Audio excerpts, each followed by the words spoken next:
Joël chapitre 1, de 1 à 4. Et puis nous allons passer Joël dans Joël 2, 25 à 26. Et puis nous allons terminer par Ésaïe 59. Amen. Nous continuons avec notre enseignement sur les 4 messagers de vie. Joël 1, 1 à 4. La parole de l'Éternel qui fut adressée à Joël, fils de Bethuel. Écoutez ceci, vieillard, et prêtez l'oreille, vous tous habitants du pays. Rien de pareil n'est-il arrivé de votre temps ou du temps de vos pères. Racontez-les à vos enfants, et que vos enfants les racontent à leurs enfants, et leurs enfants à la génération qui suivra. C'est qu'a laissé les Gazam, la sauterelle l'a dévoré. C'est qu'a laissé la sauterelle, les Gélec l'a dévoré. C'est qu'a laissé les Gélec, les Asiles l'a dévoré. Amen. Joël 2, 25 à 26. Je vous remplacerai les années qu'ont dévoré la sauterelle, les Gélec, les Asiles et les Gazam, ma grande armée que j'avais envoyée contre vous. Vous mangerez et vous rassasierez, et vous célébrerez le nom de l'Éternel, votre Dieu, qui aura fait pour vous des prodiges. Et mon peuple ne sera plus jamais dans la confusion. Amen. Ésaïe 59, verset 19. Ésaïe 59, le verset 19. On craindra le nom de l'Éternel depuis l'Occident, et sa gloire depuis le soleil levant. Quand l'ennemi viendra comme un fleuve, l'Esprit de l'Éternel le mettra en fuite. Amen. Prions. Dieu Tout-Puissant, Dieu Créateur de toutes les choses visibles et invisibles, nous inclinons devant toi, Père, pour t'adorer. Parce que tu es l'unique, le seul Dieu d'adoration auquel Dieu est pourvu. C'est en Jésus, l'ancien des jours, dans le commencement des jours, les fins des jours, Père. Puis tu es Dieu, venir nous parler. Parce que sans toi, nous ne pouvons pas vivre. Donne-nous ta parole de vie, Père. Nous voulons vivre dans ces temps mauvais, dans l'âge de l'Odyssée, sombre, la nuit de péché. Accorde-nous une portion de ta parole. Amen. Car vaut mieux une parole de ta part que 1000 paroles d'un homme, Seigneur. Utilise-nous comme tes serviteurs et écoute à travers tes enfants. Car nous te le demandons au nom de Jésus. Amen. Amen. Les 4 messagers de vie. Nous avons vu la fois passée que quand on parle de la vie, c'est-à-dire qu'il y a d'abord la mort. Quand il y a la mort, il y a la vie. Comme on appelle ça la loi des contrastes. Quand il y a un homme, il y a une femme. Quand il y a la lumière, il y a les ténèbres. Amen. Et quand il y a Dieu, il y a aussi Satan, les diables. Nous avons vu que Dieu existe réellement. Et aussi les diables de Satan existent aussi. Le frère Branham me dit, depuis que j'ai commencé à prêcher, j'ai lutté avec les diables. Et nous luttons, chacun de nous connaît que nous sommes dans la lutte. Mais nous ne cédons pas. Même si nous tombons, nous relevons. Parce que cela ne dépend pas de nous. Cela dépend de Dieu. Amen. Et alors, nous avons montré que il y a des armes. Dieu parle par des macécés, par des proverbes. Il va parler à cette... Il dit que, par exemple, dans les jardins d'Éden, il dit, vous mangerez de tous les arbres du jardin. Mais quand on fruit de cet arbre au milieu du jardin, vous n'y toucherez pas. Amen.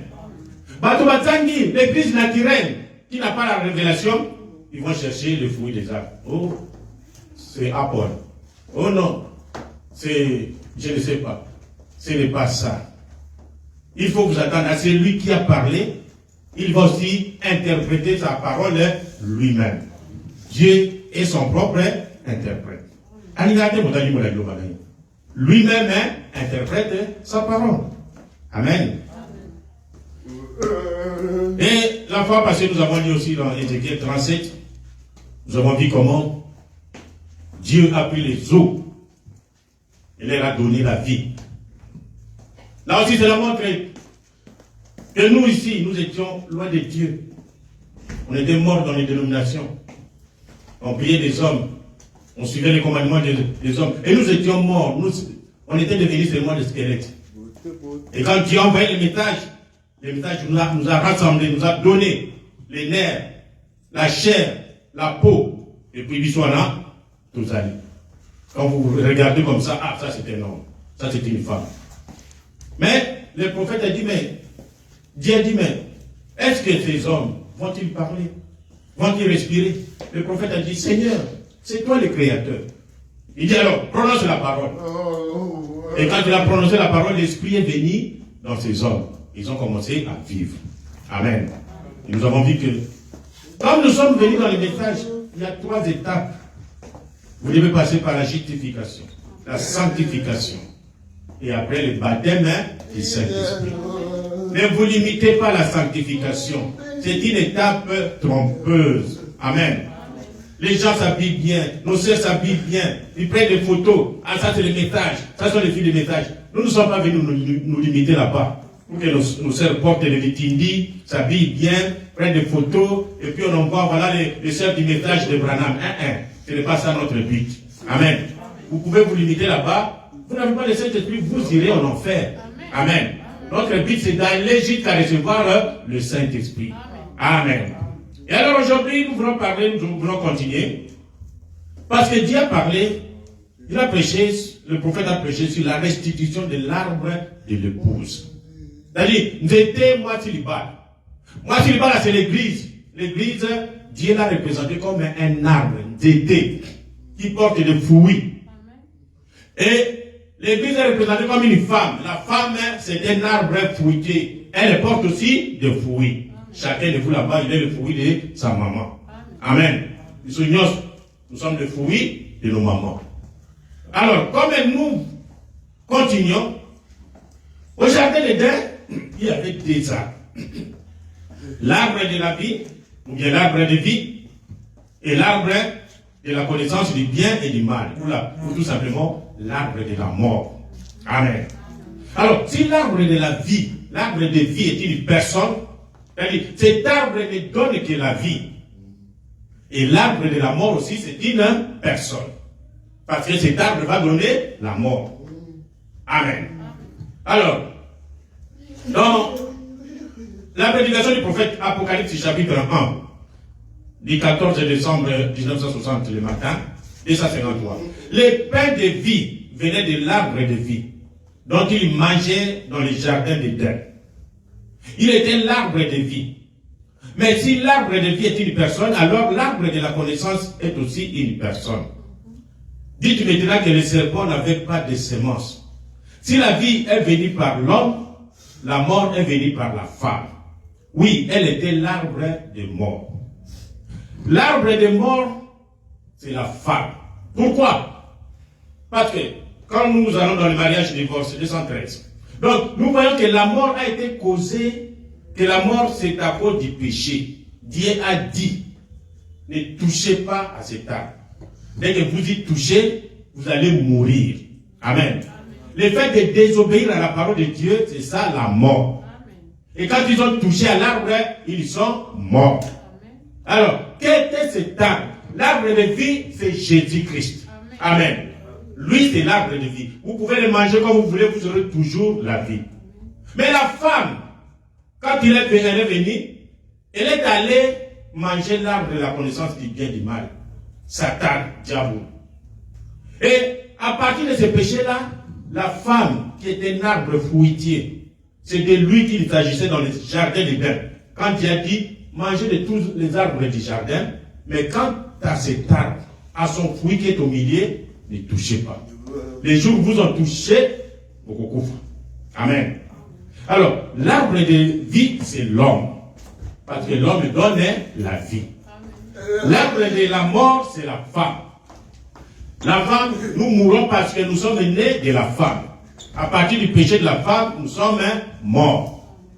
C'est pourquoi l'homme est l'arbre de la vie et la femme est l'arbre de la mort. Et cet homme dont nous parlons, qui donne la vie, souvent ce n'est pas l'homme que vous voyez ici, c'est plutôt Jésus-Christ.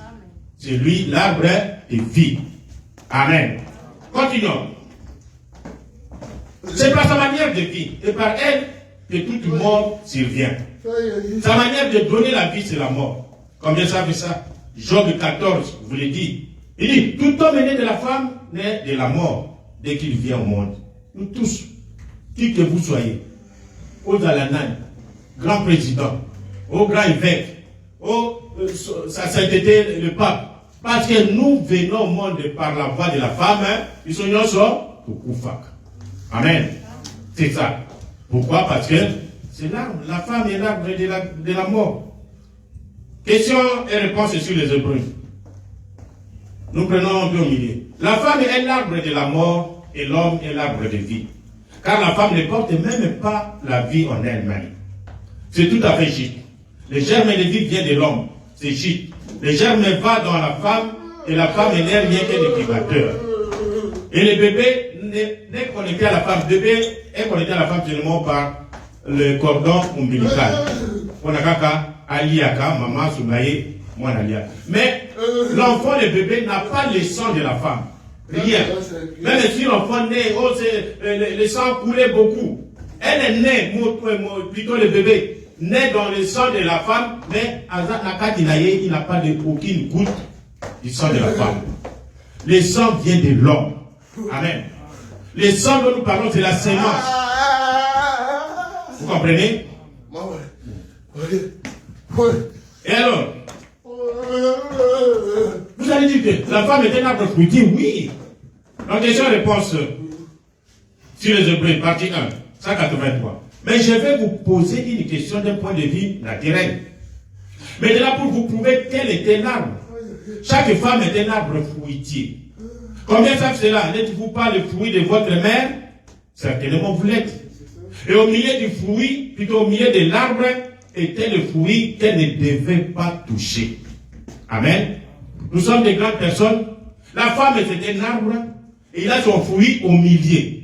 C'est comme ça que Dieu avait dit, ne touchez pas à ce fruit qui est au milieu. Amen. Donc, cet arbre, c'était la femme. Et la femme, Adam n'a pas respecté ce que Dieu avait dit. Il est allé toucher au fruit de l'arbre. C'est comme ça que le péché est entré et nous sommes morts. Amen. Donc, par la femme, nous mourrons, mais par Jésus-Christ, nous avons la vie. Ce sont les deux arbres. Oh, vous dites, elle est un arbre, certainement. Eh bien, ils ont dit, tu ne mangeras pas de cet arbre. Dieu a dit dans la Genèse, là, tu ne mangeras pas de cet arbre-là. Amen. Donc, arbre de vie dont nous parlons maintenant, c'est Jésus-Christ. Homme. Il est un arbre planté par Dieu lui-même. Il est venu sur la terre avec tous les fruits. Lisons, j'aimerais. Et quand Jésus est venu, nous sommes dans question-réponse sur les Hébreux, partie 1, 188. Il a dit, je suis le pain de vie. Si un homme mange de ce pain, il ne mourra jamais. Voilà votre arbre. Ils ont eu des discussions avec le Bayou là-bas. Hey, pourquoi tu dis que nous pouvons manger ta chair? Nous ne mangeons pas de chair parce que Moïse nous a donné la loi, on ne peut pas manger la chair d'un homme. C'est comme j'ai dit, c'est ce que je viens de dire. Le péché dans ce monde ici, je ne comprends pas. Même chez nous là-bas, c'est au Cameroun, je crois. Un restaurant, je ne comprends pas, on laisse des gens comme ça, où est-ce qu'ils trouvent la chair humaine pour préparer ça dans les restaurants. En tout cas, parfois les restaurants que nous allons manger, il faut vraiment bien vérifier. Il y a l'Iabenza et l'équipe. Vous allez manger la chair des morts. Alors c'est comme ça que Jésus dit, celui qui ne me mange pas, je suis le pain de Dieu descendu du ciel. Et celui qui ne mange pas cet arbre que je suis, il n'a pas la vie en lui. C'est comme ça que les Juifs ont dit, non, nous ne pouvons pas manger un homme. La chair humaine, non, nous ne mange pas. Ah. Et alors, Jésus, cet arbre parfait de Dieu, il a vécu sur terre. Il a fait des miracles. Il a guéri les malades. Il a sauvé la vie des gens. Et après, le messager de la mort est venu détruire cet arbre de vie. Quand nous parlons de messager de la mort, quand Jésus est venu, vous connaissez qui a tué Jésus. Amen. Celui qui a tué Jésus, c'est le diable. Le diable, il est esprit. Mais il passe toujours par des personnes. Il passe par les dénominations. Et quand nous voyons Jésus qui l'a tué, ce sont des Romains. Ce sont des catholiques. Écoutez les prophètes. D'abord, cet arbre, la première chose, restitution de l'arbre de vie, de l'épouse. Plutôt, restitution de l'arbre de l'épouse. Il dit, cet insecte, la Bible l'appelle insecte, comme nous avons vu. Nous avons vu la fois passée que l'insecte, il y en a des insectes qui viennent, vous avez votre arbre, c'est comme ça que ceux qui font l'agriculture, ils ont beaucoup de sciences pour protéger l'arbre. Il y a même des maladies qui viennent attaquer des arbres. Et les agriculteurs, les agronomes connaissent cela. Ils savent que non, dans cet arbre, si notre branche pousse comme ça, l'autre comme ça, ce sont des gourmands. Il faut les couper pour protéger que l'arbre puisse aller jusqu'à produire le fruit. Amen. Et alors, l'insecte vient toujours pour détruire. Et quand il s'attaque à cet arbre, c'est fini. Vous allez perdre votre récolte. Alors cet insecte effrayait son chemin jusqu'à ce qu'il puisse arriver jusqu'à la vie. Il écrasa, passa à travers du fruit. Nous avons vu l'arbre de fruit, l'insecte, il a mangé le fruit. L'arbre de feuilles, cet insecte a mangé le feuille. L'arbre de l'écorce, cet insecte a mangé l'écorce. Jusqu'à ce qu'il y atteint le cœur même de l'arbre puis et couffit. Amen. C'est comme ça. La première chose qu'il fit, c'est de détruire le premier arbre portant du fruit. L'arbre véritable. L'arbre précieux que Dieu avait planté sur la terre. Maintenant, si vous voulez, nous continuons dans 4-5-2. Il était cet arbre dans les jardins d'Éden. C'est vrai. Le premier arbre fruitier, il est détruisit. Le premier que Dieu planta sur cette terre était Christ. Et il détruisit l'arbre qui portait son fruit. Il y avait des quantités d'organisations. Mais lorsqu'il s'approcha de l'arbre qui portait le fruit véritable, cet insecte romain, ces démons romains pénétrant dans l'arbre et il les détruisit. Donc il a fallu que cet arbre, Jésus-Christ, malgré que le fruit qu'il avait porté, malgré la vie qu'il donnait, malgré le miracle, mais parce qu'il y avait le péché, dans le plan de Dieu, il fallait qu'il meure pour le péché, pour que le sang puisse couler et que nous autres, nous puissions être pardonnés de nos péchés. Amen. Mais qui a fait que cette parole soit accomplie? C'est l'insecte romain. Amen. Donc Jésus est venu, il a prouvé à suffisance que je suis le Messie. La fois passée, nous avions montré que les gens ici, dans la Bible, pour reconnaître Jésus, ils l'ont reconnu par le discernement. Imaginez que vous venez chez moi, je ne vous connais pas. Direct, bon, prenons Branham, c'est ce que Branham faisait. Bon, c'est Dieu qui faisait cela à travers le prophète Branham. Vous venez, il ne vous connaît pas. Il parle que ton nom c'est John. Tu viens de New York. Tu as telle maladie. Il n'a jamais vu cet homme. Amen. Ça, c'est le discernement. Et qui peut connaître la vie d'un homme? Ce n'est que Dieu. Amen. Alors, quand Jésus est venu, l'arbre, oui, Jésus a dit, pour prouver qu'il est le Messie, c'était par le discernement. La restitution de l'arbre, 240. L'arbre, oui, Jésus a dit dans Jean, si je ne fais pas les œuvres de mon Père, si je ne porte pas les fruits de mon Père, ne me croyez pas. Il portait les fruits de Dieu. Quelle espèce de fruit portait-il? Quelle espèce de fruit? Alors, voyez d'abord la première fruit, plutôt, le premier fruit. Quelle est la première chose qui le fit le reconnaître pour le Messie? Lorsque Pierre, amené par André, vint vers Jésus, il regarda Pierre et il lui dit, ton nom est Simon et tu es le fils de Jonas. Les Juifs, ils avaient une promesse. Dieu leur a dit que je viendrai moi-même vous sauver. Ils sont passés d'esclavage de ceci jusqu'à l'esclavage de Romains, l'esclavage de péché. Alors ils attendaient le Messie viendra quand? Et quand le Messie viendra, il viendra nous sauver. Ils ont attendu des centaines d'années. Finalement, le Messie est venu. La manière dont ils attendaient voir le Messie, c'était qu'il descende, vous savez, Dieu. Oh, le grand Dieu, il va descendre dans le temple à la costume, alors à ce moment-là, nous verrons que, ah, voilà notre Dieu. Mais Dieu, il est simple. Il passe par les tables là où on élève les animaux. Et sa naissance, on se dit, bon, sa mère a conçu, avant même qu'il cohabite avec son mari, Joseph. On s'est dit, mais c'est quoi ça? Alors, quand il est né, on l'a appelé fils de Mwana Maka. Parce qu'il a conçu, sa mère a conçu avant qu'il puisse être marié. Alors, ils n'ont pas cru. Alors, il a fait des miracles, il a fait. Les gens ne croient toujours pas. Mais quand il est passé devant le discernement, les prières que vous attendiez, c'était des grands. Les gens qui s'attendaient, qui priaient, Seigneur, envoie-nous les messieurs. Nathanaël, ce sont des gens, des hommes pieux, il a dit ce Messie. Nous attendons les Messie. Et les gens au quartier connaissaient que, c'est grand, ce monsieur, il prie.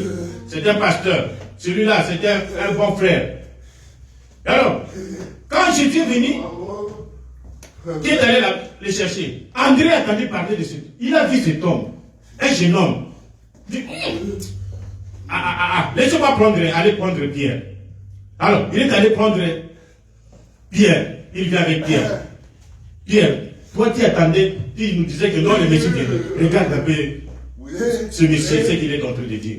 Écoute seulement. Quand il s'approche comme ça, Jésus se lève et dit, Simon, ton nom c'est Simon. Ton père c'est Jonas. Bon, la Bible dit toujours, moi, on danse un peu. Moi, le soleil dans la qui et puis, Jésus lui a montré que non, son nom, c'est Simon et son père, c'est Jonas. Même son père, son vieux père, il les connaissait. Il dit, Pierre, quand il a regardé, il dit, celui-ci, c'est le Messie. Par le discernement. Amen. Alors, quand Philippe a vu comme ça, Philippe aussi était là, il dit, il y a un vieux là-bas, Nathanaël, qui nous dit toujours que le Messie va venir. Laissez-moi courir aller l'appeler. Qu'il vienne et peut voir que ce qu'il disait, cet homme, ce n'est pas lui. Il est allé l'appeler Nathanaël. Nathanaël, viens. Il est où? Vous savez, sous l'homme. Jésus n'était pas quelqu'un qui frappait les yeux ou qui allait dans une gambe. Il est où? Oh, Jésus a fait une yasse, il est où? Il cherchait un grand homme comme ça. Il dit, c'est lui-ci. Il dit, comment il dit? Disons un peu. Alors, lui disant que l'homme avait fait de ce que l'homme avait fait de Simon. Et lorsque Nathanaël est arrivé dans la présence de Jésus, qu'a dit Jésus? Il a dit, voici un Israélite dans lequel il n'y a point de fraude. Oh, ça tiquait Nathanaël. Nous sommes tous les bénins, mais comment lui, parce que nous portons des habits identiques, comment il reconnaît que moi je suis un Israélite et je n'ai pas de fraude? Effectivement, Nathanaël vivait une vie parce qu'il attendait le Messie. Il dit non. Il dit, Rabbi, dis-moi un peu, quand est-ce que tu m'as connu? Il dit, avant que Philippe t'appelle là, lorsque tu étais sous l'arbre, je te vis. Oh, écoutez l'homme pieux. Il dit, il n'a pas posé de questions. Il a dit, avant que Philippe t'appelle là, lorsque tu étais sous l'arbre, je te vis. Il a dit, Rabbi. Rabbi signifie Seigneur, Maître.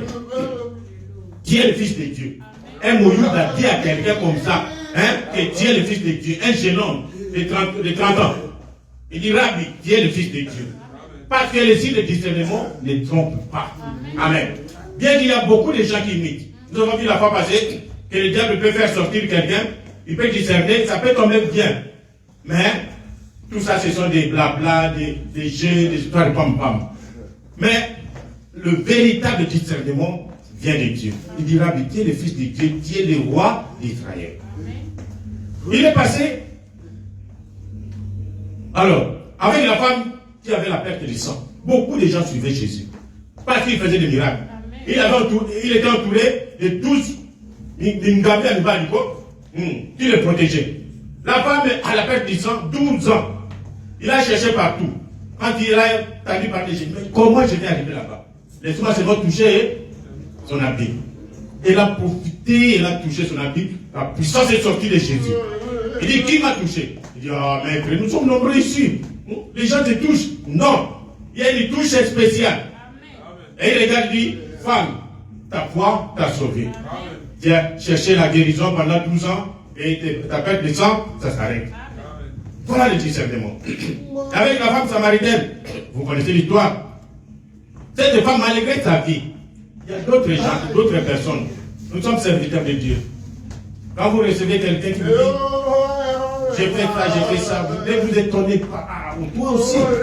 Avec tous ces péchés, ce que vraiment Dieu va pardonner. Amen. Vous ne connaissez pas la contrainte par laquelle cet homme est passé. Mais Rahab, elle a fait la prostitution par contrainte. Et je suis même, il y en a d'autres femmes ici. Maman Koufa, papa Koufa. Elle est restée avec son petit frère ou deux petits frères.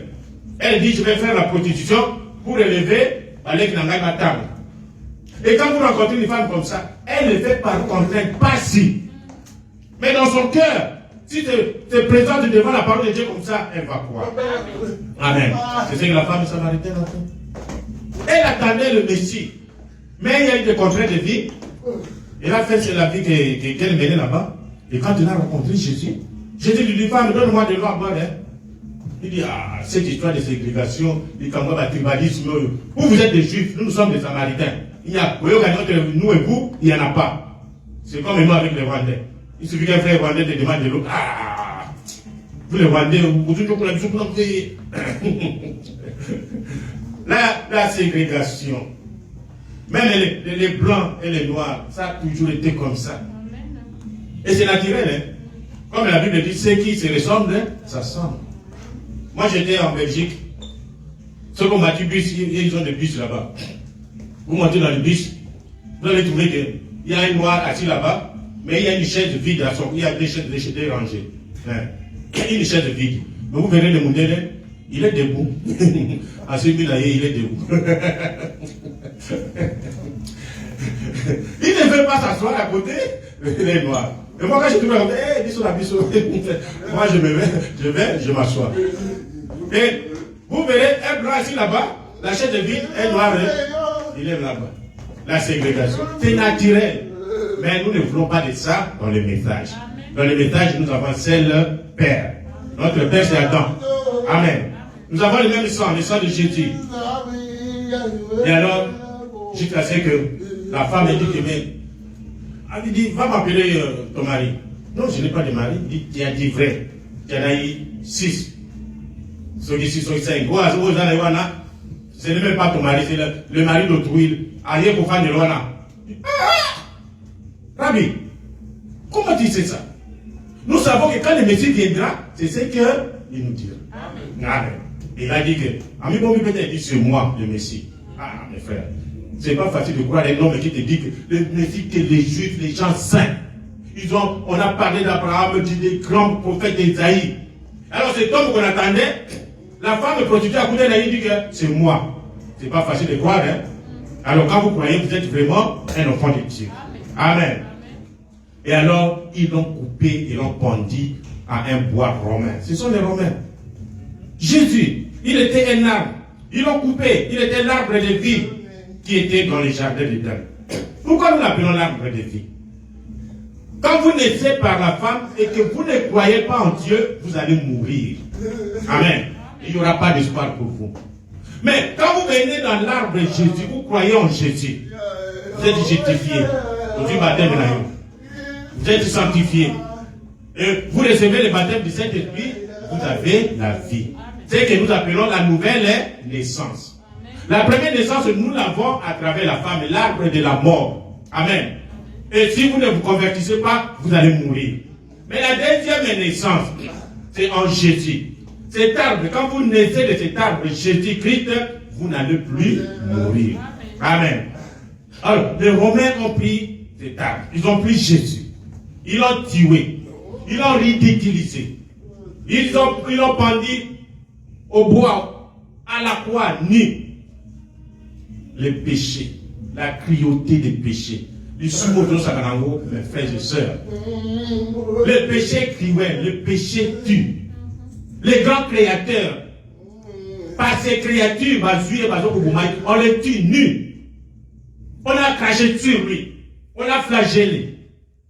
Et il n'est pas mort parce que le sang avait manqué dans son corps. Il n'est pas mort à cause de blessures ou de clous romains. Mais les chagrins qu'il voit son peuple, le peuple qu'il a créé lui-même, s'attaquer à son créateur. Mais il fallait qu'il le fasse. Amen. C'est comme ça qu'il est mort. pour payer le prix du péché. Pour que toi et moi, nous soyons sauvés aujourd'hui. Amen. Mais il ne pouvait pas mourir. Ce corps est mort, effectivement. Mais lui ne pouvait pas mourir. Il est ressuscité. Donc, Dieu restitua cet arbre parfait au bout de 3 jours. Remarquez comment Dieu l'avait prédestiné. Nous sommes dans la restitution, 495.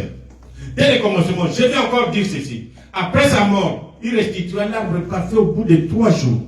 Il restitua le premier arbre 3 jours après sa mort, n'est-ce pas? Le restitua. L'arbre de l'épouse sera lui aussi restitué en 3 phases. Amen. Amen.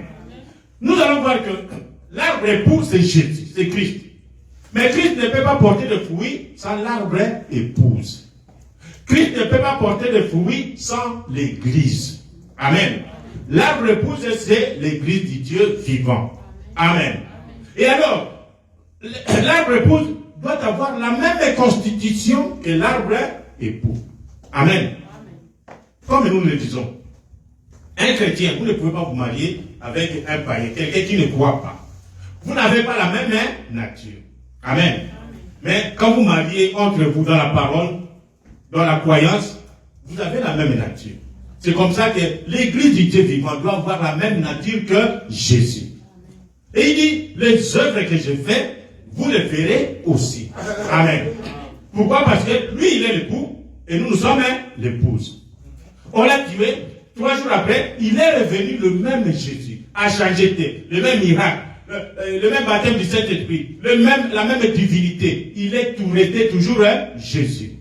Et c'est comme ça, après 3 jours, l'arbre fut restitué, ramené à ce qu'il était au commencement. Jésus revint le même Jésus, faisant les mêmes choses. Amen. Maintenant, il a dit, il faut que je m'en aille.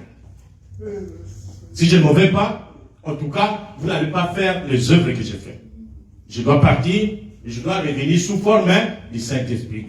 Pour que vous, l'arbre épouse, pour que l'Église, que vous puissiez faire aussi la même chose que moi, Dieu, je faisais. C'est-à-dire que, en quelque sorte, que moi, Dieu, je vais continuer à vivre avec vous, l'épouse. Amen. L'arbre époux ne peut pas porter le fruit sans l'épouse. C'est pourquoi il doit avoir un arbre épouse. Par la naissance, cet arbre épouse doit être de la même nature, du même matériau, c'est-à-dire la même parole que l'arbre époux. J'espère que vous me comprenez. Amen. Il doit y avoir la même vie dans l'arbre épouse et dans l'arbre époux. Les œuvres que j'ai faites, vous les verrez aussi. N'est-ce pas vrai? Il était l'époux. Là, c'est la restitution de l'arbre épouse 429. Amen. Et alors, voyons maintenant l'arbre épouse. Voilà, les alliés l'obédinabisso dans le message, dans la parole, l'arbre épouse. Donc, en langage clair, c'est l'église de Dieu vivant. Amen. Quand Jésus est parti, l'église a commencé par la Pentecôte à Jérusalem. Notre église a commencé où? À Jérusalem. Notre église n'a pas commencé à Rome. Notre église, comme on dit, catholique et la religion mère, église n'a pas Notre église a commencé à Jérusalem. Notre église n'a pas commencé à Kinshasa. Non, non, non. Notre église n'a pas commencé à Jeffersonville. Non. Amen. Notre église a commencé à Jérusalem. C'est pourquoi la Bible dit, je vous enverrai ni les prophètes pour ramener vos cœurs au Père apostolique. Amen. Voilà ce que nous sommes. Et alors, l'église a commencé à Jérusalem le jour de la Pentecôte. Restitution, donatoire. Écoutez, vous qui appartenez à l'église, l'église n'a jamais commencé à Nicée, à Rome. Elle a commencé à Jérusalem. L'église a commencé le jour de la Pentecôte. Ensuite, quand il fait, ils ont simplement continué à s'organiser. Et Dieu continue à couper les serments. Oui, ils s'organisèrent, les Luthériens. Comme je l'ai dit, les agronomes, ils élèvent leur arbre fruitier. Il fait que l'arbre arrive jusqu'à produire le fruit. Alors, on voit les tapes moussousou et dans bota. On les appelle des gourmands. Parce que quand vous laissez cette branche continuer, il va sucer la sève au lieu que ça est tout droit, ça commence maintenant à dévier. Ça commence à dévier. Alors, pour protéger votre arbre, quand vous voyez une petite étape qui commence à sortir, vous devez faire quoi? Couper. Amen. Pour que La nourriture ne passe pas trop chez lui. Il faut que la nourriture soit concentrée pour arriver à produire le fruit. Alors c'est comme ça que l'église a commencé à Jérusalem. Oh, qu'est-ce qu'il y avait? Il y avait tout. Les jours de la Pentecôte, quelques jours après la résurrection, 50 jours après la Pâque. Il vint du ciel comme un vent mi-gisant. Mais aujourd'hui, nous voulons faire autre chose. Le pasteur se lève et dit, je vais inscrire votre nom dans le registre. Vous voyez, ou quelques bacheliers en vêtements d'apparat vous dira. Donc, l'arbre pousse avec de beaux fruits. Qu'est-ce qu'il y avait? Voyez un peu. Sans nous ainsi. Maintenant, enfin, tout allait très bien. Le fruit était beau. L'arbre fleurit le jour de Pentecôte. Voyons ce qui s'est passé le jour de Pentecôte. Jésus dit, les œuvres que j'ai faites, vous les verrez aussi. Il guérit les malades. Jésus guérissait les malades. Quand l'église a commencé à guérir les malades. Pierre, dont nous avons parlé, il passait simplement comme ça. L'ombre de Pierre guérissait les malades. Amen. Paul, au lieu d'atteindre les gens là-bas, je ne sais pas, amen, où on amenait des habits, quelqu'un malade amène, on lui amène des habits qui touchaient seulement le corps de Paul. Et quand on mettait cet habit sur les malades étaient guéris. Ouh, quelle église! Dieu a planté l'arbre, l'église, pour produire 9 dons spirituels. Il y avait des dons à l'église. Vous venez avec votre péché. Ainsi dit le Seigneur. Cet homme ou cette femme, il a commis le péché. Il faut qu'il répare. Parce que quand un membre de l'église commet le péché, cela affecte toute l'église. C'est pourquoi nous demandons que l'église doit être sainte. Amen. Quand vous tombez dans le péché, relevez-vous. Confessez. On continue la marche.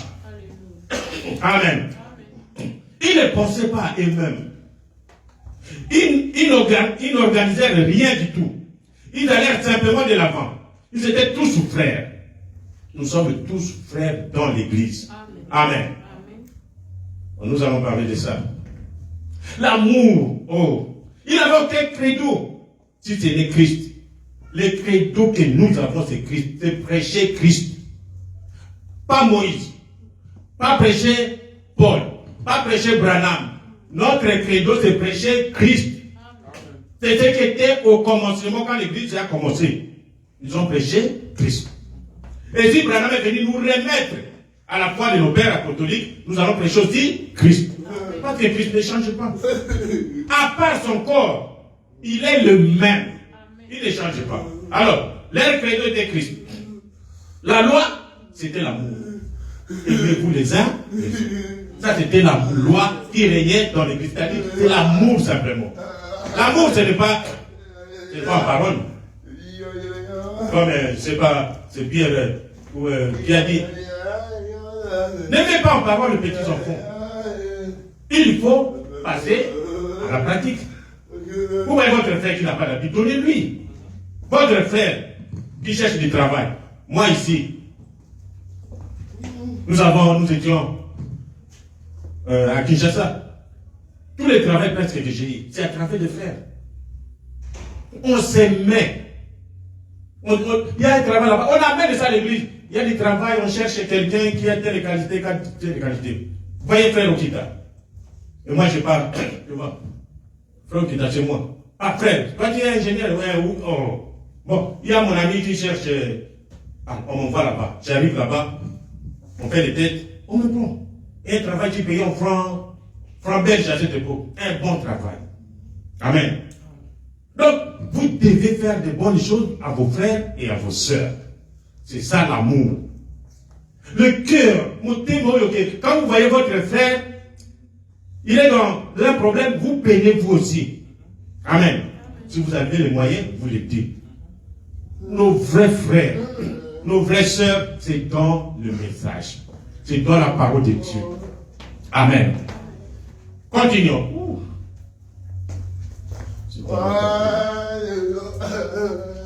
Et alors, la loi qu'ils avaient, c'était l'amour. Et les seuls livres qu'ils avaient, c'était la Bible.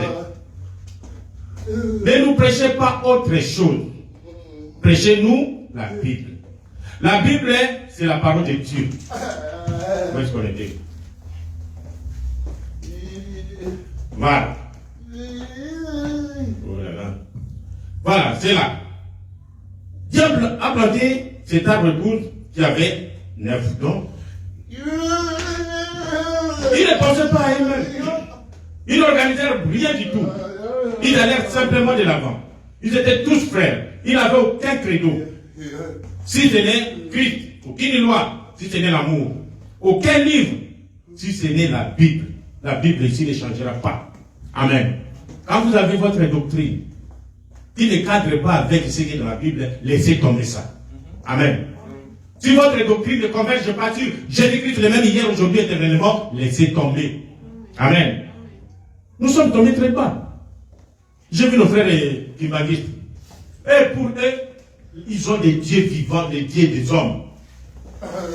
Le papa qui est sur le Kélé, qui est parti, par la trois papa, Tata, mon lit, mon sang, tout ça. Et ils croient que ce sont les dieux qui les a créés. Papa Simon, qui a gagné. On l'appelle les dieux. Oh, parce qu'on fout comme et cela arrive même dans le message. Quand Dieu envoie un prophète, mais le prophète reflète Dieu. Dieu, il est en esprit. Dieu montre qu'à travers les prophètes, vous aussi, vous allez faire les mêmes œuvres. Amen. Vous pensez qu'il a discerné les pensées, ah, il devient Dieu. Non, frère. Nous avons un seul Dieu, il s'appelle Jésus-Christ. Amen. C'est le seul livre que nous avons, la Bible. C'est à cela que je crois. C'est-à-dire qu'il faisait la terre entière et notre paroisse. Il dit, allez prêcher la bonne nouvelle à toute la création, avec les miracles. Quand vous prêchez l'évangile, vous prêchez Jésus, les miracles vont suivre. Parce qu'il est notre arbre époux. Il dit, les œuvres que je fais, vous les ferez aussi. Amen. Voici les miracles qui accompagneront ceux qui seront attachés à cet arbre, l'église spirituelle. C'est ça. Donc, c'est ça l'église. L'arbre épouse était comme ça. Oh, il s'aimait, il y avait l'amour. Et après, le diable regarde et dit, ah, qu'est-ce que je dois faire? Parce que là, dans l'église, il y a la vie. Lui veut apporter la mort comme on a vu. Alors, ils sont venus à 4. On les appelle les 4 messagers de la mort. Ils sont venus attaquer l'église du Dieu vivant. Ils sont venus attaquer l'arbre épouse.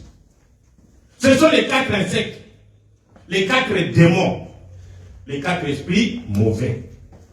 Un insecte destructeur dans la restitution de 115. Nous voyons là 4 insectes. Mais ce n'est en réalité qu'un seul et même insecte. En réalité, les akaka, démons moko. En réalité, c'est le même diable. Mais il change de forme. En réalité, c'est le seul et même insecte qui passe par 4 phases différentes. Voyez-vous, petite bête s'approchait de cet arbre majestueux. Nous l'appelons un arbre, c'est l'église. Vous voyez, j'ai essayé un peu de faire ça. Ma photo. Je ne sais pas. Maman, est-ce qu'il y a moyen de voir ça? Vous voyez ici, les makokoro que nous mangeons. Vous connaissez le makokoro? Peut-être que vous, les enfants de la ville, vous limitez seulement la forme et l'ikokoro. Or que l'ikokoro change de forme. Amen. À partir de cette forme, à komi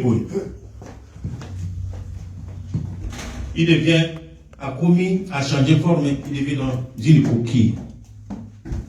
Après coquille, voilà, il devient, cette forme, vous voyez, vient de l'ikokoro. L'ikokoro, vous ne connaissez pas? Et puis je n'ai pas l'ikokoro, c'est proche de postes. Même ici, l'ikokoro, c'est celui-là. Il est comme le poste. Vous connaissez les postes? Les postes, ils sont là. Ça, ce sont les postes. À part les postes, il y a aussi son frère, l'ikokoro. Il a la tête, la grosse tête là-bas. Et sa peau, c'est dur. Vous comprenez?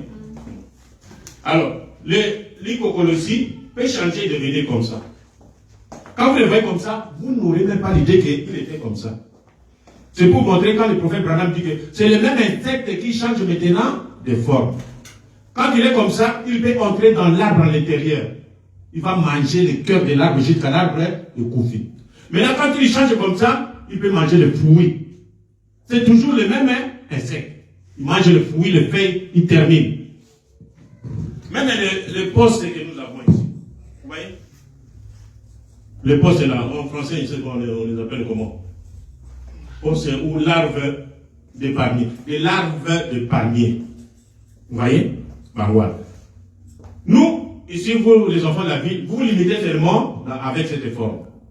Mais après ici, lui aussi change. Il est là. Il va se métamorphoser à comme l'état Prana. Après, il devient comme ça. C'est toujours le poste que vous voyez là. Vous voyez? Il a commencé comme ça. Après, il change, il arrive là-bas. Après, il n'a plus là. Donc, il a changé totalement la forme. Il n'est plus comme ça. Avec cette forme, il peut entrer dans l'arbre, bouffer à l'intérieur. Et quand il change, il devient comme ça. Il bouffe les fruits, il bouffe les feuilles, même l'écorce. C'est pour confirmer ce que le prophète Branham dit que c'est le même insecte. C'est-à-dire le même démon. Amen. Mais il change simplement de forme. Alors ces 4 métagistes ont regardé l'église du où nous devons attaquer. Alors, comme on a lu dans Joël, ces 4 insectes, ces 4 démons, ces 4 esprits mauvais, le premier, messager de la mort, parce que nous allons parler de messager de vie, mais voyons d'abord le messager de la mort. Et le Konini, la BBC, qu'est-ce qu'ils ont détruit dans l'église du Dieu vivant? Nous avons décrit l'église du Dieu vivant comme elle était, avec tous les fruits, avec l'amour, avec la sainte doctrine. Et Dieu travaillait avec ses serviteurs. À l'époque, il mettait tout en commun. Amen. Aujourd'hui, nous pouvons mettre tout en commun, mais nous pouvons mettre notre argent en commun et aider les autres. Amen. Quand vous apportez des dons à l'église, le président des diacres ou pasteur, j'ai amené ça pour donner à des frères. Peut-être que vous ne les connaissez pas, mais les diacres qui sont là, ils vont aider. Ils vont repérer, les frères là n'ont pas beaucoup d'habits. Ou ceux qui ont besoin d'habits, passez. Et là, vous avez été. Amen. Maintenant, le premier messager de la mort, ça s'appelle le Gazam. Gazam, c'est toujours parmi les insectes comme ça. Ça, c'est le langage de Dieu. Amen. Mais, le même langage de Dieu nous dit que c'est un démon. Il vient à l'église. Il s'habille bien. Elle a du peu cravate naïe. C'est une sœur aussi, vous voyez, ils entrent dans l'église. Nous sommes aussi des croyants. Nous croyons aussi les messages. Et vous allez fraterniser avec eux. Qu'est-ce qu'il fait? Le premier fruit qui va détruire dans l'église, c'est l'amour fraternel. Amen. Gazam, il est entré, vous le voyez comme un frère, il commence. Ainsi donc, ce petit Gazam est fait pour enlever les fruits. J'ai des pages, en fait, des pages de notes sur les fruits. Alors, j'en citerai quelques-uns. Le premier fruit qu'il arracha, c'est l'amour fraternel. C'est vrai, c'est des choses qui tuent sûrement l'église. Lorsque l'amour fraternel, il y va et dit, vous savez, un tel a fait ça. Il commence toujours par ça. Est-ce que cette sœur-là fait? Tu n'as pas écouté ce que cette sœur-là fait? Elle a fait quoi? Sœur, laissez. J'ai dit que c'est dans cette église que nous venons. Il faut faire attention. Cette sœur-là, il a son mari. Et elle est contrainte même de sortir avec son chef au travail. Mais toi, tu as vu ça. Allez directement voir la sœur. Sœur, ce que tu fais, ce n'est pas bien. Nous sommes des enfants de Dieu. J'ai appris qu'au travail, tu sors même avec ton patron. Il faut arrêter ça.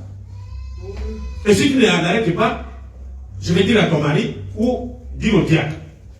Et là, vous avez stoppé net le péché. Mais quand vous commencez à répandre ça parmi les gens, vous êtes un Gazam. C'est pour Dieu. Mais quelqu'un qui va écouter comme ça, même moi, quand on me dit le mal de quelqu'un, le cœur est monté maisonnissement. Je n'aurais pris l'amour 100% que j'avais pour ces frères. Je dirais, il y a des frères qui sont des pécheurs et on est en train de cohabiter avec eux. Et quand je les vois, il y aura toujours de méfiance. L'amour fraternel diminue. Oh, vous ne le savez pas, les pasteurs. Ah, les pasteurs avec ces enfants-là, non, non, non, non. Les enfants du pasteur doivent être ça. Mais quand l'enfant du pasteur atteint 18 ans, il est responsable. Amen. Il est responsable des actes qu'il pose. Amen. Vous allez commencer même à critiquer votre pasteur. Chez un frère, chez une soeur. Et la foi, l'amour ou la confiance que ce frère avait pour le pasteur diminue. Et ça dit l'amour fraternel.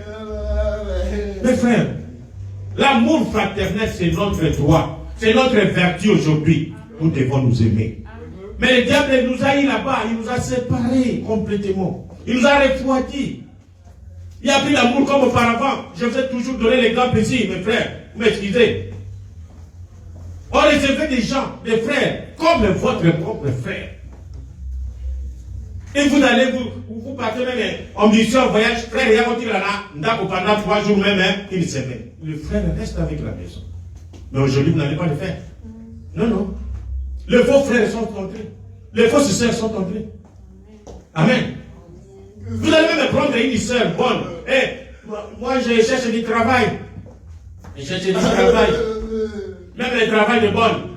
Et une bonne sœur te prend à la maison pour faire le travail. Quand vous arrivez là-bas dans la maison, c'est fini. Donc, comme surtout, vous n'avez pas de sœur. Vous commencez à aimer le mari de votre patron. Quand la sœur n'est pas là, l'habillement est changé. C'est l'habillement sexy. Ou même l'essuie, au tirage sur la tôle. Vous savez que le frère est là. Il n'est pas votre mari. Et sa femme n'est pas là. Vous mettez l'essuie sur la tôle. Vous avez le canard. Ok, j'ai oublié quelque chose là-bas. Pour que le frère te voie. Oh, ça là, ça vient de ton cœur. Amen. L'amour fraternel, il n'y en a plus. On ne respecte même pas les maris d'autrui. On commence à envier tout. Ah, ce frère, qu'est-ce qu'il croit? Ah, comme ils ont eu la voix, des choses comme ça dans l'église. Et c'est là, c'est le gazan qui est en train d'enlever le fruit de l'arbre que nous appelons l'amour. Amen. Il ne s'est pas arrêté là-bas. Il passe maintenant à la foi en la parole. Nous sommes ici parce que nous avons foi dans la parole, dans la Bible, dans les messages que Dieu nous a envoyés. Mais il vient dire, écoutez, ensuite il se met à attaquer le fruit de la foi en la parole. Il dit, comment pouvez-vous savoir que la parole dit vraiment cela? Parce qu'elle a été traduite de si nombreuses fois. Et donc, l'original est vraiment le grec, ce n'est pas ça. La traduction ici, effectivement, la traduction perd aussi quand même le sens véritable. Mais il y a des traductions qui sont restées fidèles. Amen. Tel que Jésus l'a dit, tel que les apôtres l'ont dit, tel que le prophète l'a dit, c'est resté fidèle. Mais lui va venir, non, il ne dit pas beaucoup de foi là-bas. Ce message, cette brochure-là traduit plusieurs fois. Il faut aller chercher la traduction de la voix de Dieu. Non, il faut chercher la traduction suisse. Non, il faut la traduction de Baruch Tabernacle, de Shekinah. Il n'a plus de foi dans la parole de Dieu. Qu'est-ce qui se passe? Elle a été détruite et traduite. Il y a ceci, il y a cela. Vous n'avez plus de foi dans la parole. Comme nous avons dit, le pasteur que vous avez critiqué, devant votre soeur, devant votre frère, il n'a plus de foi, il n'a plus confiance. L'amour qu'il avait pour le pasteur est diminué. Maintenant, quand ce pasteur se met à la chaîne pour prêcher, j'ai donné cours. Et parmi les techniques de la pédagogie, il faut que les élèves aient confiance en professeur. Si vous n'avez pas confiance en professeur, au causoité. Comme cette fameuse dame-là qu'on appelle la maîtresse de la République qui est morte. Vous voyez ce que cette femme faisait. Elle a tiré les enfants en elle. Et les enfants l'aimaient beaucoup. Jusqu'à ce qu'elle connaissait les enfants, disait simplement, Madame, c'est moi. Elle connaissait les noms de ses enfants. Chaque enfant. J'ai dit, ah, cette dame ici, c'était vraiment un don. Elle peut se mettre là-bas, elle donne des bisous à des enfants, à ses enfants. Elle donnait cours à l'école primaire, c'est deuxième ou quelque chose comme ça. Et les enfants, elle fait danser les enfants. Maintenant, une personne comme ça, quand elle commence à donner cours, les enfants suivent avec attention. Amen. Et la matière va pénétrer. C'est pareil au pasteur. Amen. Quand vous avez foi à votre pasteur, tout ce que le pasteur prêche, vous allez écouter. Et vous allez croire, vous aurez foi en votre pasteur. Amen. Parce que le pasteur vous parle de la part de Dieu. Amen. Mais, quand le gazan est entré, il a déjà brisé l'amour. Vous n'avez plus l'amour de votre pasteur. Et ensuite, vous n'aurez plus foi en votre pasteur. Par conséquent, la parole que le pasteur prêche n'aura pas de bénéfices sur vous. Amen. Il a enlevé la foi dans la parole. Quoi encore? La joie du salut. Vous êtes passé 2 étapes maintenant. L'amour est parti. L'amour fraternel. La foi en votre pasteur, en votre frère, il n'y en a plus. Maintenant, la joie du salut, quand vous étiez bénis, quand on chante, ah, vous dansez en esprit. Danser en esprit, c'est différent avec danser pour faire voir aux gens. Oh, moi, j'ai le don de danser. Don de danser, là, il faut attendre que l'esprit, le don doit travailler sous l'onction du Saint-Esprit. Quand l'onction vous attrape, vous dansez. Nous savons qu'à le faire danser en esprit. Moi, je dois danser comme qu'est-ce que vous voulez? Nous autres, vous pour rien. Amen. Ma folklore, vous amenez ça à l'église, au calibre, au bilan, au sauté, vous transpirez, frère, qu'est-ce que vous cherchez? Il n'y a pas de compétition qui, celui qui va danser bien, va entrer le premier au ciel. Il n'y en a pas. Amen. Notre compétition ici, celui qui aura le Saint-Esprit, va entrer au ciel. C'est tout. Ma folklore est comme une église. Non. La joie du salut. Voici encore un fruit qu'il a rangé. La joie du salut. Chut, vous parlez beaucoup trop. Vous faites des bruits. Quand on prêche, on dit Amen. Comme notre frère là-bas. Comment on l'appelle encore? Le Amen est là. Amen de Toto. L'amen de Toto. Oui. Ah, lui, on croyait que non, il faisait ça de lui-même. Mais ça fait des années, ses frères ne se fatiguaient pas, ils disaient toujours Amen sur Amen. On s'est dit que non, ça vient de Dieu. Nous, les diacres, on était là, frère, vous allez zapper. Oh, c'est quoi ça? Quand vous dites que vous passez comme ça, Amen! Vous dites, ah, oui, maintenant, ça vient de Dieu. La joie du salut. Quand on prêche la parole aussi de Jésus, oh, autant côté, qui suis-je pour que les grands dieux du ciel puissent penser à moi? Vous devez le louer. Amen. Vous devez l'aimer. Et alors, vous faites beaucoup de bruit. On va nous arrêter à cause de bruit. Il y a même des lois qui étaient sorties, autant même de Branham. Il faut les arrêter, ils font beaucoup de bruit. Oui, effectivement, il y en a beaucoup aussi des églises, des réveils de ceci qui exagèrent aussi. Vous avez le baffle comme ça. Moi, l'église, c'est ce qu'il y a, comme nous sommes ici. Vous allez mettre le baffle qui passe jusqu'à toute la nuit, la veillée. Mais il faut aussi voir aussi ce que vous faites. Amen. Frère Branham dit, celui qui dit Amen ne craint plus le diable. Quand on prêche, vous dites Amen, c'est-à-dire que vous ne craignez pas le diable. Vous êtes dans la joie. Vous êtes dans la maison de Dieu. Il dit, l'être le pire que je connaisse, c'est le diable. Personne ne sent aussi mauvais que lui. Il y a un animal ici, les matins, comme on appelle en français. Cet animal, quand on le tue, ou bien il passe seulement comme ça. Vous venez avec votre véhicule. L'odeur là est entrée dans le véhicule fermé. Et surtout, quand il est mort, on l'a tué. Moi, par exemple, j'ai fait l'erreur. On l'a tué dans un virage. Ça ne fait pas. Je viens comme ça, je le vois déjà, il est mort. Allez, moi aussi, je l'ai écrasé, j'ai monté sur cet animal. C'est resté là-bas. L'odeur, toute l'odeur dans le véhicule. Ça peut faire 2 ou 3 jours. Cet animal, mais celui-là, le diable sent plus mauvais que celui-là. Frère, les diables sont mauvais. Quelqu'un qui boit, la boisson d'abord sent mauvais. Et il boit là-bas dans le bar. Il vient comme le monde entier, on lui a donné seulement le monde de celui. Il n'a peur de rien. Même si vous êtes le colonel, vous le petit, qu'est-ce que vous faites là-bas? Moi, je suis en train de passer. Et quand il arrive à la maison, mais Nanda Koyo, qu'est-ce qui se passe ici? Ouais, allez, Pauline, tiens où? Allez, où elle a mangé? Allez, quand il s'assoit là-bas, il commence à vomir. Il a passé partout là-bas, il vient vomir dans la maison. La pauvre femme. Et ça sent mauvais. Pas seulement à côté des bars.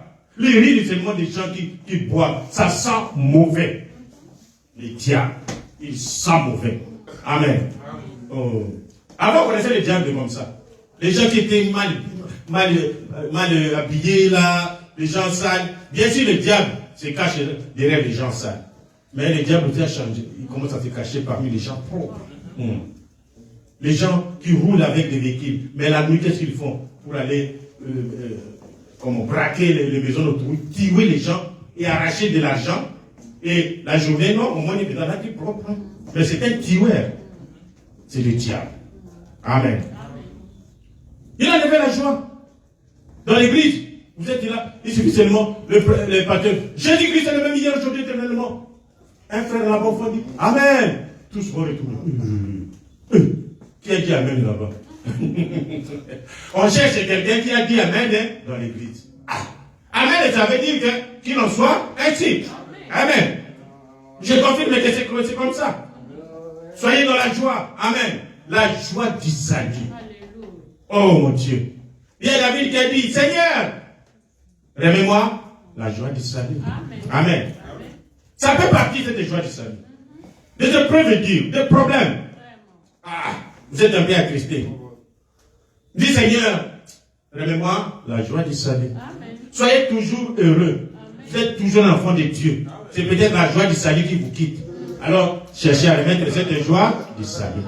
Quand vous écoutez la parole de Dieu, soyez dans la joie. C'est lui qui dit Amen. Qu'est-ce que le prophète dit? C'est lui qui, lorsque j'apporte la parole, dit Amen, ne crains plus. Vous n'avez plus de crainte de quoi? C'est lui qui tient le monde entier en vous. C'est lui qui tient le monde de sa main, il est en vous. Vous avez peur de quoi? Amen. Dans l'église, il y avait la paix. Nous sommes en paix dans l'église. Il n'y a pas de trouble, il n'y a pas de ceci. Quand l'église a commencé, il y avait la paix. Et l'évangile, on prêchait l'évangile librement. Celui-ci, le pasteur, il prêche. Celui-ci, l'évangéliste. Chacun respectait son rang, son travail. Et il y avait la paix, l'évangile avançait. Mais le diable vient et dit non, non, non, non. Et notre fruit de l'arbre est la paix. La paix de l'esprit. La paix qui règne en vous. Lorsque vous êtes conscient d'être sauvé, vous êtes sauvé. Frères et sœurs. Il y a des fois, mon épouse me dit, quand je suis malade, je pense que je vais mourir. Je dis, je ne vais pas beaucoup faire. Mais j'ai la paix du cœur. J'ai des natans à l'Ikambo, dans mon touté. Amen. S'il m'arrive, je pars au ciel. La paix que je suis sauvé. Ce n'est pas simplement en attendant la mort. Là, j'ai enlevé ça. Quand vous êtes vivant comme ça, je suis dans la paix. Vous passez, vous pouvez commencer à chanter. Je suis heureux, alléluia, Jésus revient. Vous êtes dans la paix, vous êtes sauvés. Il n'y a personne qui va vous condamner encore. Amen. Et cette paix, le diable va venir vous dire, est-ce que vous vraiment, avec les péchés que vous avez fait là-bas, vous croyez que vous êtes sauvés? Et vous commencez à douter même que, est-ce que Dieu m'écoute aussi? Surtout quand vous priez, vous demandez quelque chose. Vous demandez le travail, vous allez tous à le faire de l'interview. On vous a pas pris. Seigneur, j'ai prié pour ce travail. Est-ce que Dieu m'écoute encore? Ça peut-être à cause du péché là que j'ai fait. J'avais avorté dans le magasin. Mais quand vous avez avorté, vous avez demandé pardon. Amen. Et quand vous avez demandé pardon, Dieu vous a pardonné. Amen. Oubliez. Soyez dans la paix que je suis sauvé. Le diable viendra toujours là-bas. Le péché là, Dieu n'a pas pardonné. Dieu a pardonné. Amen. Si vous n'avez pas la paix, dites-vous que c'est le diable. Chacun est diable. Soyez dans la paix. Comme j'ai dit la fois passée. Même si vous êtes une seule par erreur, vous avez été violé sans le vouloir. Mais que vous avez tout confessé, soyez dans la paix. Que je suis sauvé. Nous avons lu l'histoire de la femme samaritaine. Moi, je m'a pris les 6 hommes. Mais Jésus, il a laissé les sacrificateurs, les saints. il est allé seulement chez cette femme. Amen. Et chez nous ici, le pasteur d'aujourd'hui, non. Une femme ne joue pas comme ça. Même il y a un pasteur qui avait dit, l'offrande de votre prostitution là, restez avec ça là-bas. Ne faites pas ça avec ça.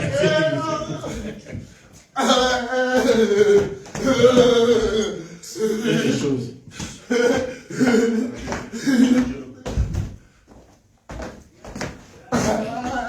La paix, c'est le fruit de l'esprit. Ils vous diront, si vous récitez notre credo, alors vous serez sauvés. Oh, vous serez sauvés simplement quand vous récitez notre credo. Amen. C'est ça. Le premier messager de la mort. Ce sont les fruits là qu'il a ravis, qu'il a détruits dans l'église. Alors passons vite pour voir le deuxième messager de la mort.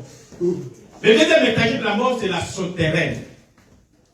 Sauterelle, quand il y a l'arbre, il vient, il a dit à manger le fruit, tout ce que nous avons vu, l'amour fraternel, la paix, la joie, il a tout mangé. Maintenant, il reste quand même les feuilles. Dans un arbre, au village par exemple, les gens viennent pas quand il fait chaud.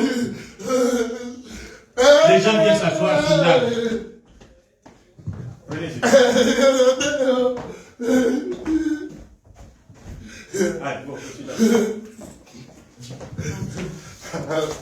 Le deuxième messager de la mort, c'est la sauterelle. Son œuvre, c'est de détruire les feuilles de l'arbre. Les feuilles, ça mène la communion. La communion. Amen. Les gens s'assoient sous l'arbre, sous la fraîcheur de la communion. Nous venons à l'église pour communier ensemble. Parce que ce qui s'assemble, ce qui se ressemble, s'assemble. Nous devons être ensemble, en communion. La Bible dit même, là où les enfants de Dieu sont réunis, il y a des bénédictions qui descendent sur la tête d'Aaron, qui passe par sa barbe, et ça s'éparpille dans l'église entière. Amen. La communion. Mais la sauterelle vient, parce que lui apporte la mort, il bouffe les feuilles de l'arbre. Et le soleil maintenant, quand le soleil apparaît, qui va rester encore sous l'arbre quand il y a le soleil? Allez, moana, ok. Il n'y a plus de communion. Par les communions, parce qu'ils n'appartiennent pas à notre groupe. Elle dit, vous appartenez à notre assemblée, ou bien vous êtes perdus. Les gens, nos frères catholiques, pour eux, tous ceux qui ne sont pas catholiques sont perdus. Amen. Les presbytériens, les Wesley, tous, si vous n'êtes pas dans leur église, vous êtes perdus. C'est arrivé même dans notre message. Si vous n'êtes pas dans notre église, vous êtes perdus. C'est de l'Église des anges dit que si vous n'êtes pas des baroux du tabernacle, vous êtes perdus. Quand vous allez à Shekinah, ceux qui ne sont pas des Shekinah sont perdus. Amen. Quand vous traversez à Brazzaville, on vous demande, vous venez de quelle église là-bas? Oh, des baroux du tabernacle. Non, oh, je viens de l'église, les élus. Oh. Vous ne croyez pas comme nous, donc vous êtes perdus. Il n'y a plus de communion. Mais depuis la sauterelle, elle s'approcha et s'est mise à dévorer les feuilles. Elle dit, vous appartenez à notre assemblée ou bien vous êtes perdus. Elle enleva toute la fraîcheur de l'esprit. Vous comprenez? Elle se donna des credos. Si vous ne croyez pas notre doctrine, vous êtes perdus. Comme aujourd'hui. Oh, nous croyons à un Dieu humain.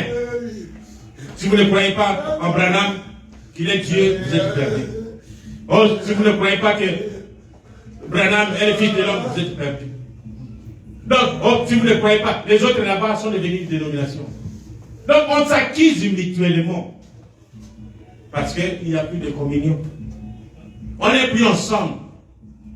La séparation nous a divisés. On s'est séparés. Et chaque église, chaque pasteur se croit que non, il n'y a aucune église plus que moi. Donc tous ceux qui ne sont pas dans mon église sont perdus. Mais combien dans son église? Il a peut-être, je ne sais pas, 150 personnes, plus, tout au plus, ou même 80, 100. Et tu crois que dans toute la ville, il n'y a que les 100 là qui seront sauvés?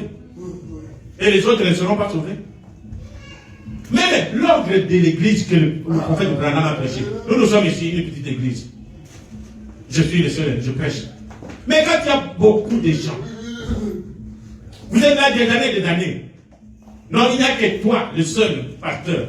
Il n'y a que toi qui as le ministère. Les autres n'en ont pas. Et c'est comme ça que vous dites que non.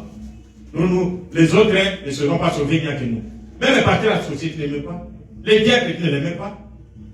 Les trésoriers n'en parlent pas. Non, mes frères. Il n'y a plus de communion. On se moque de celui qui n'a pas de beaux avis. De beaux avis, pardon.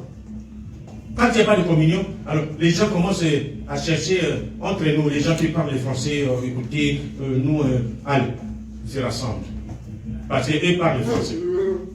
Oh, le biseau de vie français, nous, on les voit que les maths les macas, là. Nous aussi.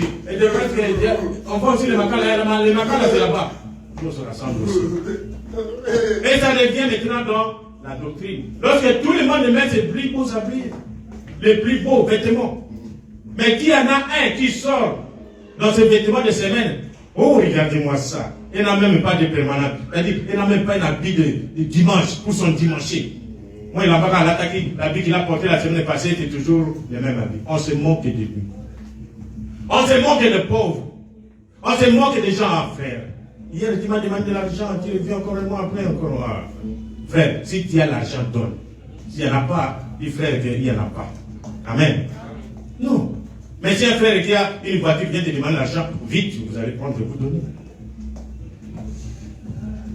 Bon, il n'a même pas pu s'acheter une nouvelle robe pour les jours de Pâques. Et lui, regardez son costume. C'est le même que celui de l'année passée. On ne se sent pas à l'aise dans ces conditions. Nous sommes dans l'église avec des groupuscules. Vous ne pouvez pas être à l'aise à côté d'un groupe de frères. Alors qu'avant, nous étions tous frères et sœurs. On ne connaissait pas qui est pauvre et qui est riche. On avait la communion. Mais le diable vient, il commence à séparer les classes. Est-ce que frère, tu crois que ni de ces messages, est-ce que moi je peux être vraiment ensemble avec toi? Donc lui c'est un grand homme. Il est ensemble avec nous à cause du message. Mais oui, le message nous met ensemble, frère. On ne vous a pas compris que non, il y a qu'à faire la place, mais non. C'est le message qui nous met ensemble. C'est la communion. Nous sommes tous égaux, Branham me dit. Voilà. Vous ne vous sentez pas à votre aise. Mais la Bible dit que nous devons nous assembler dans les lieux célestes. Comment c'est là? Nous sommes tous égaux.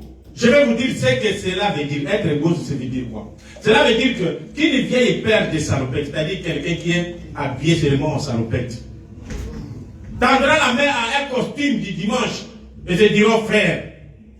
Il est en costume avec son véhicule et l'autre est en salopette. Frère, que Dieu te bénisse. Ils s'embrassent. Amen. C'est ça être égaux. Une femme, je ne sais pas vos habits ici, le prophète a appelé ça comment? Il dit gloire. C'est cela qui est chic. La joie, la paix, l'amour, la foi dans la parole. La longanimité, la bonté, la patience. S'asseoir dans l'église céleste, c'est ça. Pour les femmes, moi, ce qu'on a dit. Cela veut dire qu'une vieille robe de calico. Calico, je ne sais pas c'est quel habit.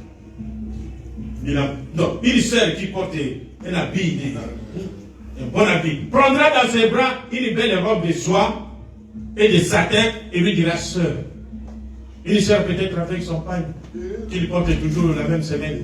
Et vous, avec des habits que vous changez à tout moment, vous allez vous embrasser. Amen. C'est ça la communion.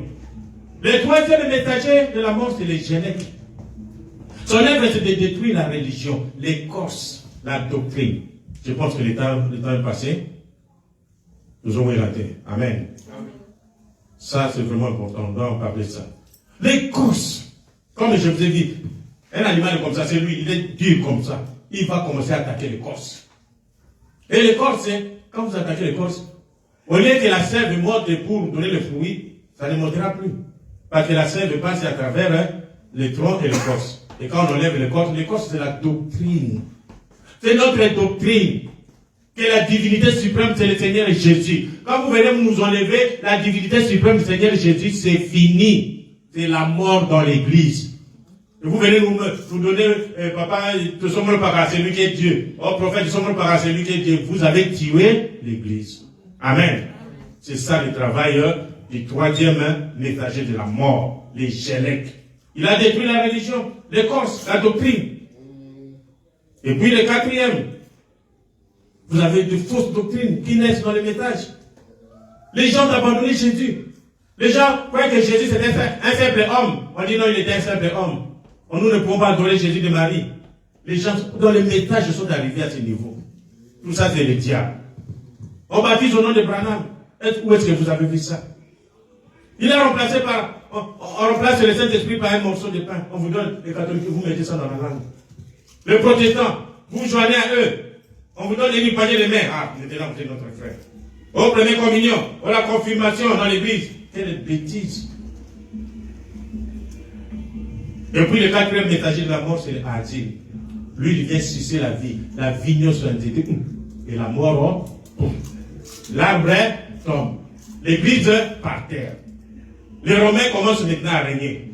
En 300, je ne sais pas 300 combien là, l'église, c'était bête. Cet animal dont nous parlons, il a tué l'église. Il a pris l'église, il a mélangé ça avec l'État et c'est devenu l'église catholique. L'église catholique a régné des centaines d'années. Pour attendre maintenant le messager de la vie qui va venir, le messager de vie, Martin Luther, qui va commencer maintenant à sortir pour que l'église commence maintenant à se relever. Amen. Alors prochainement, nous allons parler des 4 messagers de vie. Quand tous ces 4 messagers ont tué l'église, dans le 4 messages de l'église est morte. Vous ne pouvez pas écouter même un amen dans l'église. Comme j'ai dit, quand on dit amen à l'église, on se retourne de l'autre. Les gens venaient à l'église comme ils allaient dans les bars. Les gens pêchent comme ils veulent. Ils viennent à l'église. Les pasteurs sont des célibataires. Oh, les célibats à vie. Si vous n'êtes pas pasteur, si vous n'êtes pas, vous ne devez pas vous marier. C'est contraire à la Bible. Ils font tout ce qui est contraire à la Bible. Et l'église était morte. Maintenant, il faut que le messager de vie vienne donner maintenant la vie à l'église. Amen. Et nous, comme il y a eu 4 messagers de mort, il y aura aussi 4 messagers de vie pour relever l'église. Amen. C'est ce que nous verrons prochainement, Dieu voulant. Que Dieu vous bénisse. Levons-nous.